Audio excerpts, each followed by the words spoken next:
So the question that we just I just kind of proposed here is that what do you feel is the ultimate root cause of rape culture, of totally. Sexual harassment culture on both sides, for men and women? Because you can really go down into the nuances. Like, why is it in the homosexual culture? Why is it in the straight culture? You can break this down every single in all aspect. of these situations, the commonality between everything is men. The accusers are always men. Now, I'm not saying that women have never been accused of sexual harassment. I will never say that, because I do understand this is very... I can understand why it's difficult for somebody to... I can only imagine if someone's like, oh, females are the issue, right? And you're like, what? No, this is like, you know, who I am. Yes. But at the same time, I do think, you can't deny that. Most of these allegations, and majority of the time, it's males who are committing these crimes. And I think for a long, long time, in the workplace or whatever, there was almost this culture of, because, I mean, you can look back in, this whole Mad Men days in the 50s and 60s, how majority of their, secretaries were female, right? And then they had this sort of almost superiority complex, or this... Well, women were viewed as property, let's be honest. Exactly, right? Since the dawn of time. Yes. Well, it's only recently so that women have really... It's difficult... Right, so I'm treading carefully because I don't want to say the wrong thing and offend somebody, right? Yeah. But at the same time, yes, women were seen as property. More so, it's very transactional, right? So if like a brush here and there was not that big of a deal. Now I understand where you were saying you accidentally do something. Yeah, you accidentally completely understandable, absolutely, right? Absolutely. But my sister, she worked at a law firm, and she was talking about how there was a really attractive receptionist who got hired. She's a beautiful woman, right? And so it was buzz around the office that she was absolutely beautiful, and everyone was talking about it. And so she was talking to one of her fellow colleagues, and they were always talking about the hot buzz about the beautiful woman.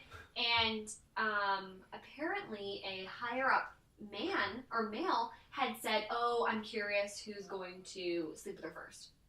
Wow. And then he repeated that back to my sister. Yeah. And my sister was so floored that men could talk about someone that way when they're not in front of you, and it wasn't sleep with. It was a very the way he said it was so vulgar, and men. So this goes back to modesty. Not even modesty, but it's like, for me, it's like, if you were not comfortable saying that in front of the person, then why say it at all? Completely modesty, right? And I think especially it's almost out of respect. Exactly. Right? You have respect for somebody. You're modest out of not only. Like, would you say that in front of your mom? Totally, right? Or sister, but it's also at the same time, because you ask any female, she has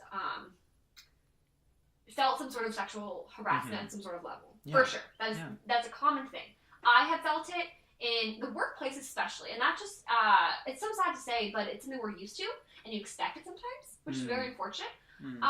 And so, oftentimes when I was in the workplace, and there was just unwanted attention towards me, the thing that always infuriated me was that I'm here based on merit, right? I got the job because I was qualified, and I had the experience to do the job. Not because of the way I look, right? And so, that's what's infuriating to me, is that sometimes, men forget that that's the thing. The workplace is based off of merit. We are here to work together and produce really great, creative projects and all these kinds of things. And I understand hormones, and I understand female and male attraction, or male attraction, female attraction. I understand all that, and I accept that fact, right? And I understand that.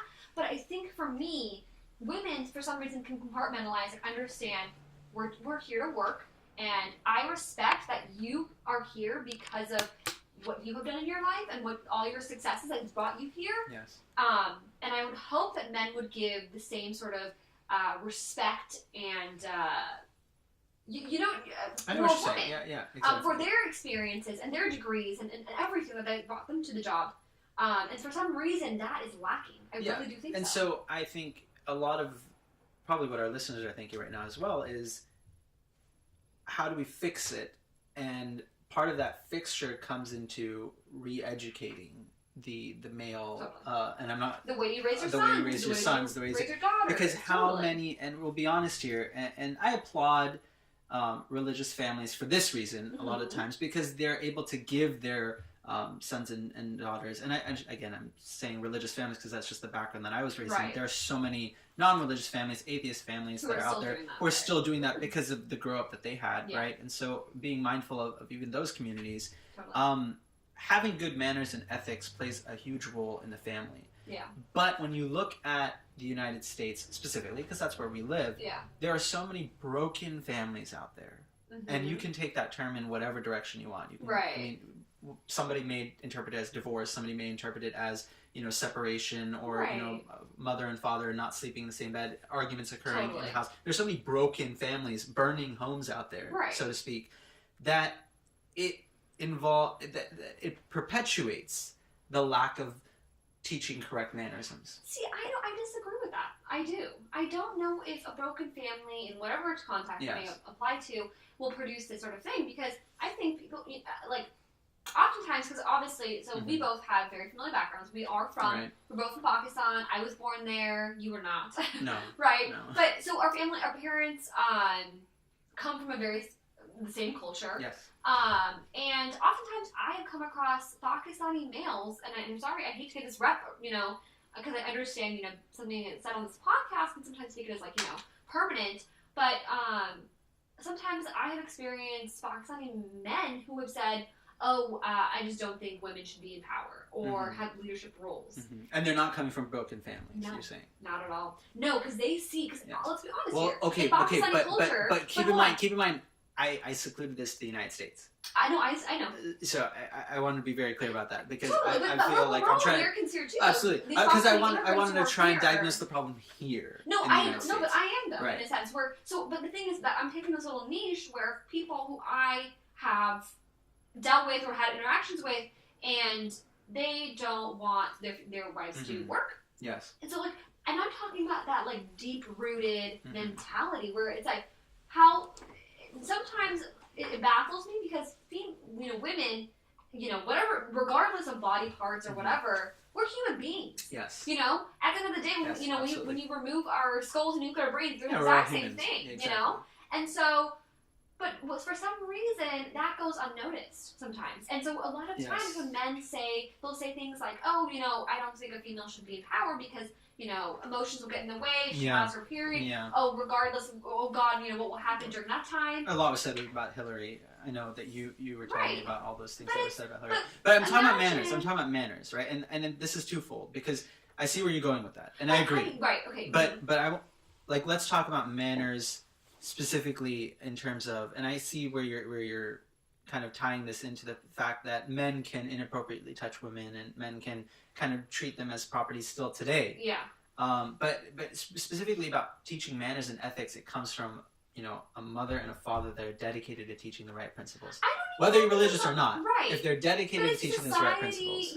In schools, teaching that the male and female students are equivalent. They're the same, and they should be raised the same. So they're almost a dichotomy. You're saying that between the educational system at home and in the workplace and school. Yes, I think they all flow together, right? I do think it's starting young. Sometimes, why are girls sometimes timid, right? Yeah. Because they feel the need, or sometimes they feel like their opinions aren't as strong as males. Right.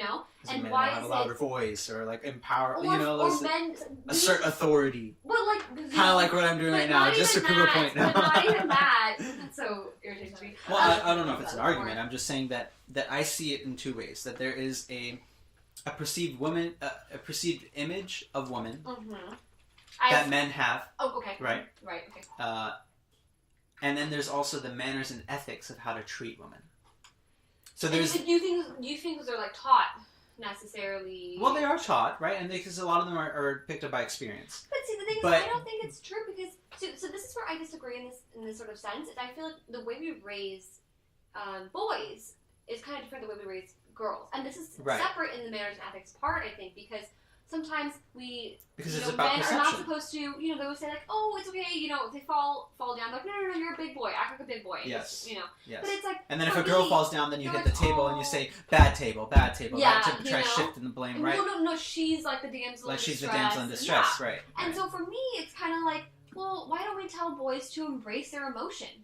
right? And sometimes I feel like aggression is well, from a religious standpoint, from a Republican standpoint, I think it's toughen men up. Men have become, sissies now in society. They have, they've become way too pretty boys in essence, and a lot of them are losing their masculinity. So for men to become more masculine, is a society. Men should embrace emotions. Societal construct, yes. A societal construct, right? And I think men have to embrace their emotions at the right time, but at the same time, I think that we've dialed down masculinity in our culture. But see, that you're completely contradicting yourself, I think, right there. How? Why can't a man be tough and still cry? No, I didn't say that. So that's what I'm saying. No. Embrace your emotions. Embrace them. So when you include masculinity, masculinity is a completely made-up social construct.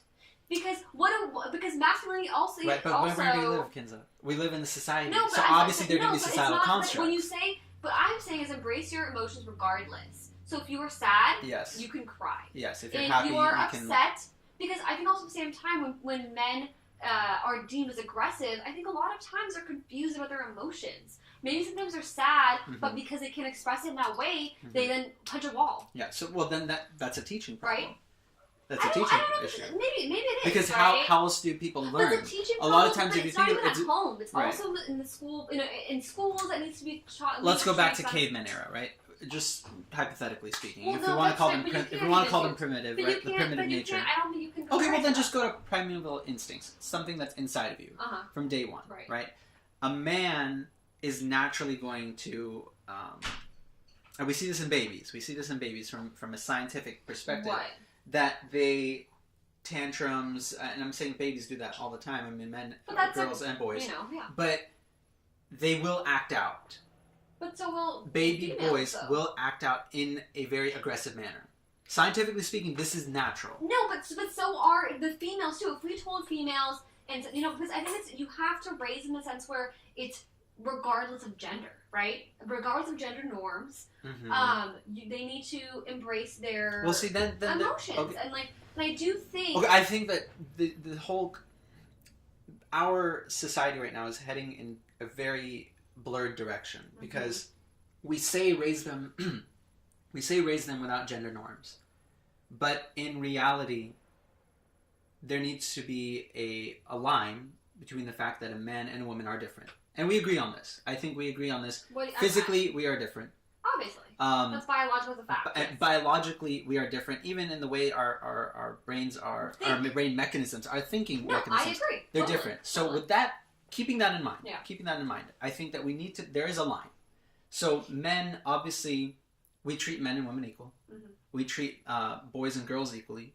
We should be teaching them ethics and manners the same. But that's not hold true. on. I'm saying that this is what we need to do in an idealistic society.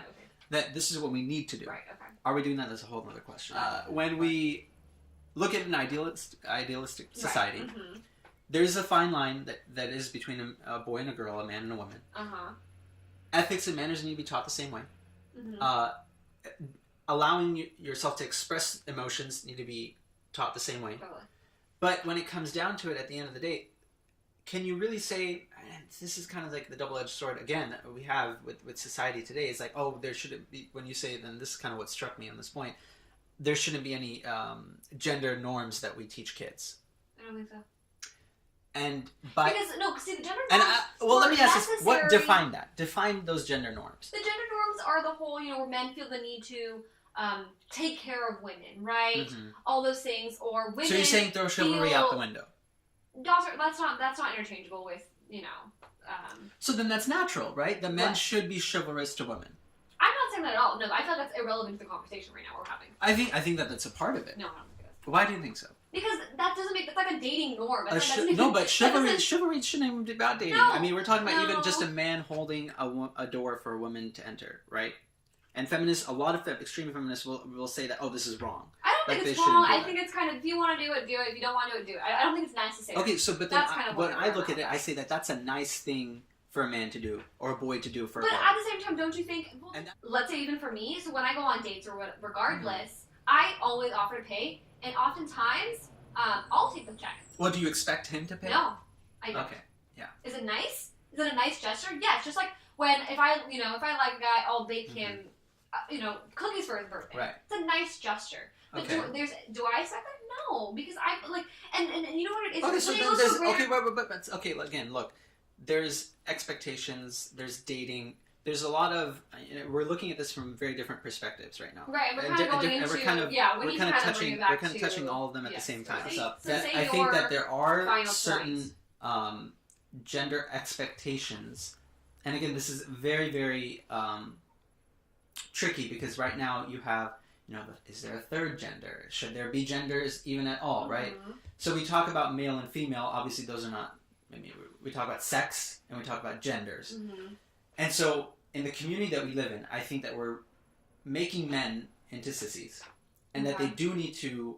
And I completely agree with you that they need to be able to accept their emotions and be happy when they're happy and let it out in the right way. And then if they're sad, that they cry and they let it out the right way if there is a right way, right?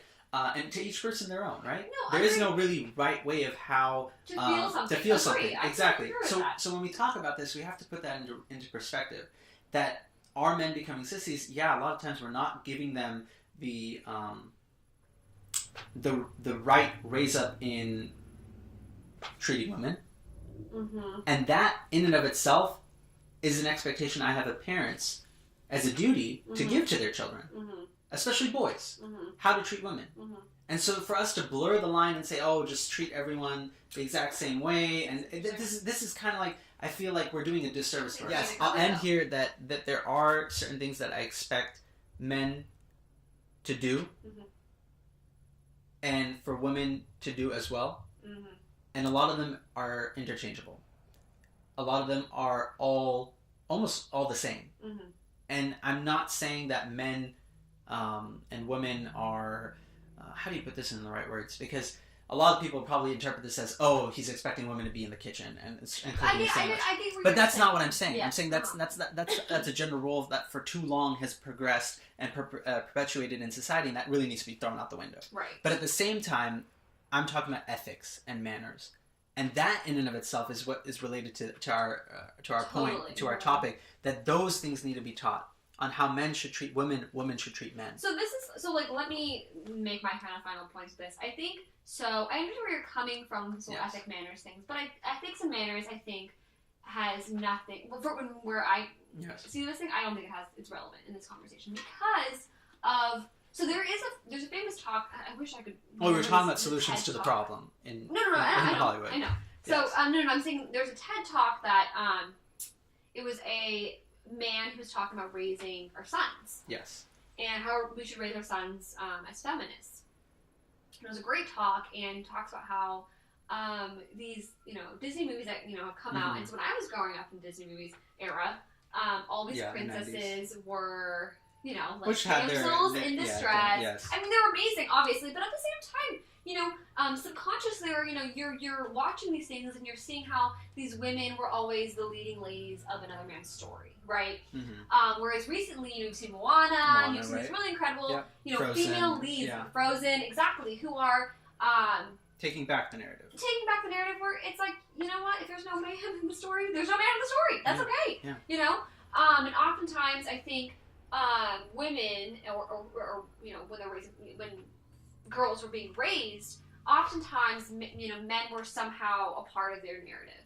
And I think the problem is, and I think the way we need to raise both our children is, the men are okay regardless if a female's next to them, right? That's kind of how they're raised. But I think sometimes at a certain point, and especially being an immigrant and a Pakistani woman, my parents even unconsciously or subconsciously always said, yes, no, go far in your career, get a great education, but also you do need to get married, right? Yes, but I was like, at the end of the day, if I'm okay, in my career, and I have really amazing friends, and I'm comfortable with my family, if that's that should be satisfactory enough for me. Exactly. Right? Exactly. I don't think I need to have a male counterpart. We were just talking about this a couple of weeks ago. I don't, even as a man. You don't need how many times have I been pressured by my mother about to get married? To get married? I mean, just this last year, how many proposals? It's just that these are expectations as well that society has of men and women, and this is the point that I'm making here is not relevant. I'm not trying to relate that to No, I see what you're saying. Yeah. But I'm saying, so what I'm saying as raising children, I think it's like you need to raise, and you were saying, oh, we need to teach our boys how to treat women. But I feel like when you necessarily take that sort of mentality and say there is a way to treat females, you're making a distinction that women are a little different than men. Boys and girls are raised in the same sort of environment. Embrace your feelings, and I'm watching. So if young boys are watching Frozen, they understand, they're okay with seeing a female in a lead role. Yeah. They're like, oh, this is normal. Which they do. I think there's a lot of boys right now in the 2000 era who understand that. No, totally. But at the same time, I don't want them to lose their masculinity. Do you see the oxymoron here? No, I don't. That a lot of them will lose their... No, I think it's hypocrisy. No, because coming from a religious perspective, as a God-fearing person, I think that there are certain principles that have to be established.